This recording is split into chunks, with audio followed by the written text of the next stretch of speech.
It's always nice to come to church and have a nice uplifting scripture passage for a Sunday morning. Well, please pray with me. May the words of my mouth and the meditations of all our hearts be acceptable in your sight, O God, our rock and our Redeemer. Amen. One thing I find fascinating about our society today is how little time that people spend thinking about the big questions of life. Why are we here? What is the purpose of life? How should we live? This is too bad, in part because there is a many thousand-year tradition about philosophy in our Western history that answers just these questions. And yet so few people actually spend time wrestling with them. One reason could be the decline in liberal arts that we see in our universities and colleges. The United States has the best universities and colleges in the world, or so we're told. And yet every year, there's been a consistent decline of people who major in things like literature, history, philosophy, theology. And instead, people focus on economics, accounting, engineering, things that can be translated into earning money afterwards. Now, part of this is understandable. After all, college education is unaffordable for the vast majority of people. When you graduate with lots of debt, you want to pay that debt off. But still, I think that society suffers when you don't have people who think deeply about the big questions of life. For one thing, you have people who might not think through their own actions and priorities. They might say that they have certain priorities in their life and then live a life that doesn't necessarily match those up because they don't think deeply about these things. When I was in Houston, Texas, one thing that struck me was how obsessed certain people were with designer clothes. Now this I found totally alien to me, coming from Massachusetts and being someone who knows nothing about designers or clothes. Oftentimes, someone would mention that an article that they had was from some big designer, and I had no idea what that designer was. Never heard that name before in my life. I remember one friend of mine had this white t-shirt, and it had a leather pocket, stitched into it. And we were talking, and I think it was a Louis Vuitton shirt or something that was a big fancy designer, and he said he spent like $500 on this t-shirt. And my reaction, being a typical New Englander, I'm like, yeah, but it's got leather in the pocket you can't put in the washing machine. So true, it had to be dry cleaned. So you see these things, but of course, other parts of our country have other things that might raise questions. In LA, I'm told that what car you buy is incredibly important for your status there. That people focus a lot, they're willing to take out quite a bit of debt and stretch themselves so that they can have just the right car. Unless we think that we are somehow better than these other parts of the country, we in our own part of the country have our own conceits. We're a place that puts all this emphasis on schools and universities as though, oh, you get into this particular brand X college or brand Y college that you're that much better. When in fact, you can get an excellent education at almost any university you go to in the United States. So here we are, we have this place where I just don't think people think through issues. And one of the issues people don't think through is an issue of God. And this is true for people who are in church, who tend not to think through very deeply what you believe about God. It's interesting because every single person has a theology of God. I can ask anyone here, anyone in Wellesley, I can ask a homeless person on the street in Boston and I can say, what do you believe about God? And the person will have a response. Now that response might not be very well thought out, but there'll be one. And this has big implications for us, whether we believe in God and what kind of God we believe in. Big implications for these philosophical questions that I mentioned a moment before. So let's say, hypothetically speaking, you believe in the classic Christian view of God. God is omnipotent, that is to say, all-powerful. God controls everything that happens in this world.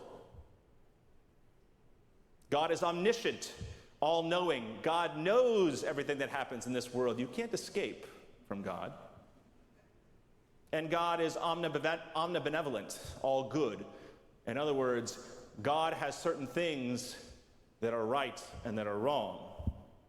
And God knows the difference. Now, if you believe in such a God, then there are certain rules you're supposed to follow, because God is just. And so if you follow those rules, you get rewarded, either in this life or the next. If you do not follow those rules, you get punished, either in this life or the next. So if you believe in that classic 3-0 God, and let's say you're a Christian and you open up the Christian scriptures, you open up the New Testament, Jesus says, give to whoever asks. If you have 2 cloaks and you see someone with 0, you should give them one of your cloaks. That is a mandate from Jesus. Do we all follow it? I mean, Jesus also says, it is easier for a camel to pass through the eye of a needle than it is for a rich man to enter the kingdom of heaven. Not a very popular scripture in Wellesley, Massachusetts. Or turn to Matthew 25, 31 to 46, one of the great texts in the New Testament. This is a text where Jesus talks about, the Son of Man coming to judge.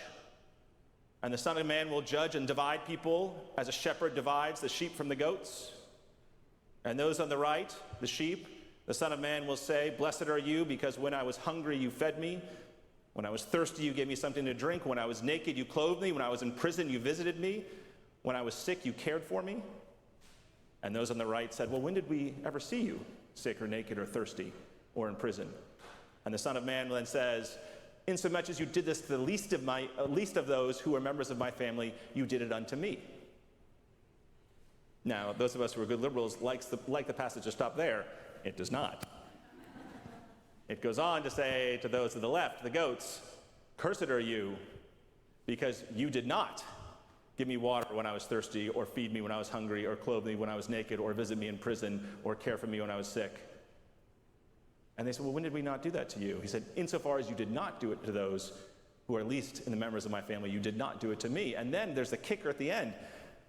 It's like, and those who are the sheep on the right, you're going off to eternal life, and those who are on the left, to eternal damnation. So if you believe this 3-0 God, you believe that these are the way the rules are, it's a big deal. It should affect your life quite a bit. On Friday night, I was at a wedding this past weekend, and on Friday night, I was sitting at the rehearsal dinner. And across the table from me was one of the bridesmaids who grew up Roman Catholic, and then now she said she's attending a non-denominational church not far from here. Okay? And she mentioned how she really wanted to invite her sister to this church, and her sister is a lesbian. And I sort of sat there trying to hold my tongue. I mean, I'm a business preacher, I'm trying to hold my tongue, but I'm not very good at holding my tongue. And so I said, well, your church isn't very accepting. Even though I haven't been to your church, I have a pretty good guess. They're not going to be very accepting of your sister. And after we talked a bit, she had to acknowledge that, yes, that was the case. And then I got a little bit more awkward. I'm like, also, you two are engaged, but you're not married. That church is pretty clear. You shouldn't be having any sex outside of marriage. So I'm assuming in the last few years you've been dating, you've never had any sex, right? It was an awkward conversation. But the point is still there. If you believe in this 3-0 God, that has big implications. If you have free will and God controls everything, you get to choose what happens. Is it good for people to pray for a parking spot? God controls everything. I really want that parking spot. I really don't want traffic on Route 16 because I'm late. God, help me out here. Is that appropriate? It all depends on the kind of God you believe in. But let's say you don't believe in God. There are a lot of people who don't, right? Atheism is on the rise. That's fine. Most atheists, not all, most atheists would be philosophical materialists. That is to say, there is nothing beyond the material world. We are merely a random collocation of atoms. I'm like, okay, you believe that, that's fine. There's a lot to be said for it. But that means when you die, that's it. Like, that's the end. That has major implications for how you live your life, and most atheists I talk to don't consider that very deeply. They just prefer not to address that issue. Or, again, if you're this philosophical materialist, most of them that I know are humanists. In other words, they value human life. They say, my ethics are based around a value for human life. But since there's no inherent morality in the universe, whatever morality you have is something that you construct. So even though you might look at the good humanist and say, I agree with those values, someone else could be a nihilist or, say, for instance, a follower of Ayn Rand. I mean, Ayn Rand, those of you who know her or know her work, she's very clear that altruism is bad, that you should not be altruistic. I mean, if there's nothing else, if you can create your own morality, why not just cheat to get ahead? That's perfectly fine. It might give you happiness or joy. Not believing in a God actually has big implications for how you live your life. Now, recently, one way in which people have described God for a lot of folks, particularly a lot of mainline folks, is that mainline folks are therapeutic deists. In other words, you're functional deists, not you, but those who are this category. Functional deists. Deist, of course, is this classic watchmaker god. God creates the world and then steps aside for the world to do its thing. In other words, for the most part, you just can ignore God, because God doesn't really come into your daily life. So God's just sort of a convenience. So, it's Sunday morning, I'm a little bit tired, I feel like sleeping in, not a big deal. I mean, God's just the watchmaker, right? Or I've got other priorities on Sunday mornings, like kids' sports things, other things. And man, God's just God, it's just the watchmaker. But, again, there's this element of this belief that if I want that therapeutic support, let's say things are not going well, I've got my therapeutic God to help me, and I can pray to them at that point. And when I die, I'm sure everything will be great. I know I've been to a lot of funerals, especially a lot of funerals of people who are not church folks. And it's oftentimes the same. So-and-so is dead, and now they're playing golf. Okay? I always sit there and be like, okay, that might be the case. Doesn't seem very well thought out or considered, but I'm not going to bring that up in this context. So what kind of God you believe in actually has huge implications for the ways in which you live your life, regardless of what it is. And the question is, how deeply have you thought about it? Now, a belief in God does have issues. Anyone who takes theology seriously can and should acknowledge that. And so, to illustrate some of those issues, I decided to choose one of the most reprehensible passages in the entire Bible, the passage that Bob read earlier. This is one of the so-called harem passages from Deuteronomy 20. What the passage says, again, for those of you who were a little bit shocked by some of the things that were said and glossed over, this is part of Deuteronomy, so this is Moses' speech to the Israelites as they're about to enter into the Promised Land. And if you come across any enemies that are from far away, again, offer them terms. If they don't surrender, God will give them into your hands, and then you can enslave everyone else who lives. And that's the good part. Those who are in the Promised Land, the land that the Lord your God has given you, you are to annihilate them. Men, women, children, they are to be wiped from the face of the earth. This is a passage that is advocating genocide. So you read a passage like this in the Bible, you're like, well, how do we deal with this? This brings up issues. One obvious issue is you can sit there and you can say, I understand that in the old days you had tribal gods. God, there was a common belief for people to say, our God is stronger than your God, and so our God's doing this, and this is just a relic of a time in Israelite history before the rise of monotheism. in the midst of the Old Testament. So we can just dismiss this as an ancient relic of an old belief in God. Well, the problem that brings up is this question of the evolving nature of God through history. Initially, God, you couldn't explain things. God is the God of the gaps. I don't know why the sun rises in the east and sets in the west. Maybe there's a chariot pulling the sun by God across the sky.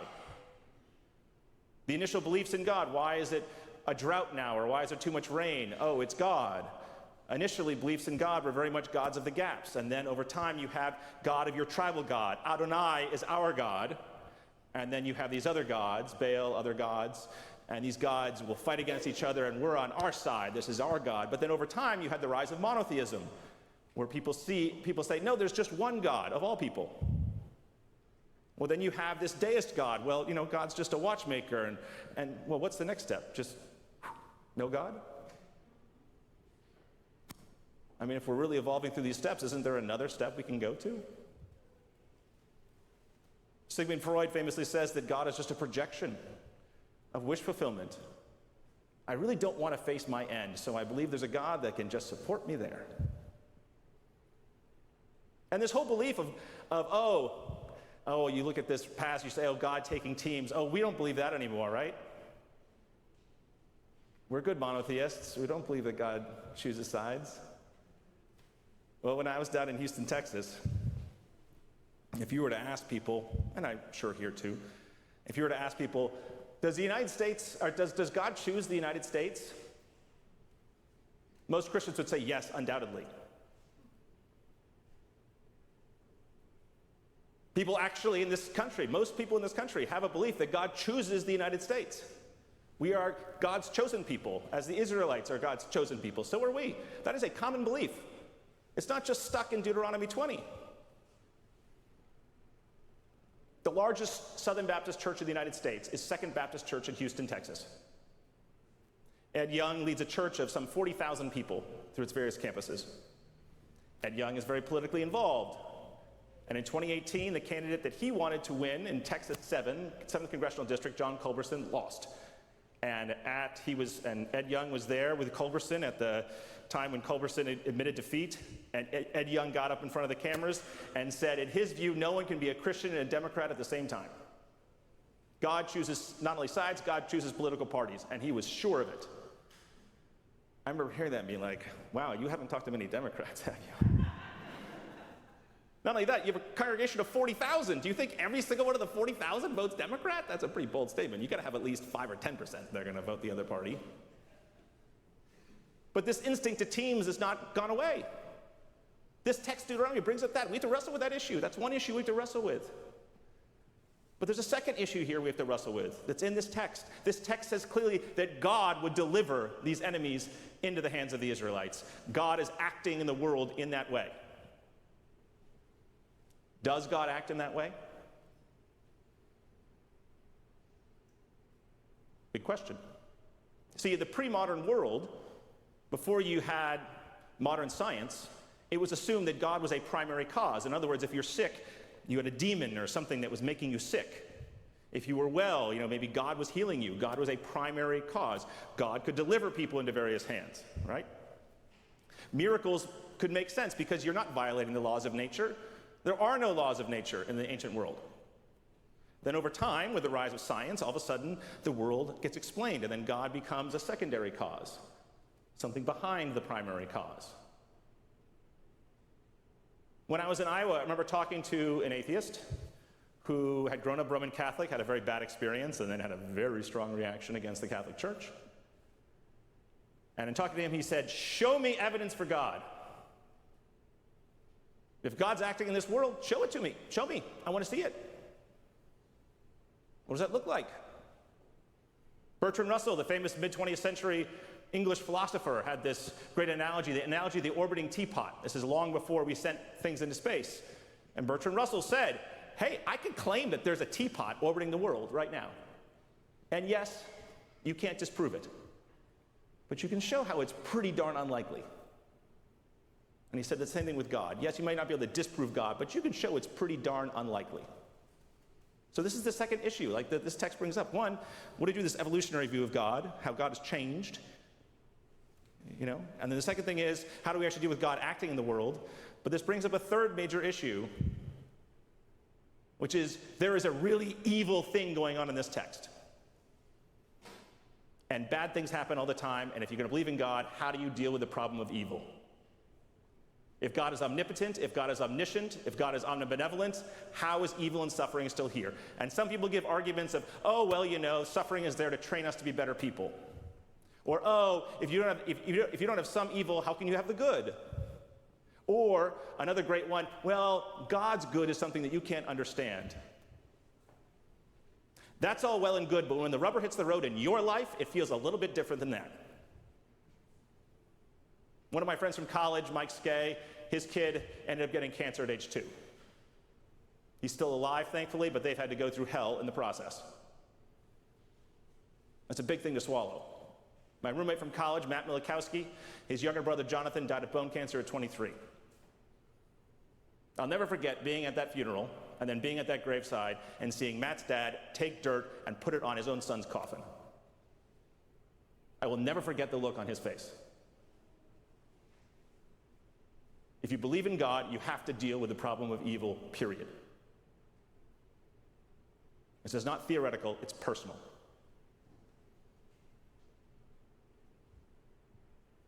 So aren't you glad you came to church this morning? Yesterday at the wedding, that's where I get myself in trouble. Yesterday at the wedding, at the reception afterwards, I was talking to someone who grew up in Wellesley, and we were chatting, and I said I was a Congregationalist. He said he was an Episcopalian, and so he's like, well, what's the difference between a Congregationalist and an Episcopalian? Oh, jeez. I said, well, the Episcopal Church is united in this broad church notion around church tradition and liturgy. There's this beautiful liturgy in the Episcopal Church, there's this notion of the apostolic succession, this notion of sort of being a part of this great tradition in the Episcopal Church. I said, that's all well and good. And he said, well, what about the Congregationalists? I'm like, in the 1500s, Queen Elizabeth created the Church of England because she split the difference between the Catholics and the Protestants and the Reformers. And there are a lot of Reformers that say you don't get the truth just by splitting the difference. And so the Puritans were all about, we're actually seeking after truth, whatever it is. And Congregationalists through history have sought after the truth very intently. So I said to him, you might get up in your Episcopal church on Sunday in Massachusetts and everyone's reciting the Nicene Creed. I guarantee you a lot of people in that church don't believe in the Nicene Creed. What defines Congregationalists? We want to seek after truth, however uncomfortable it might be.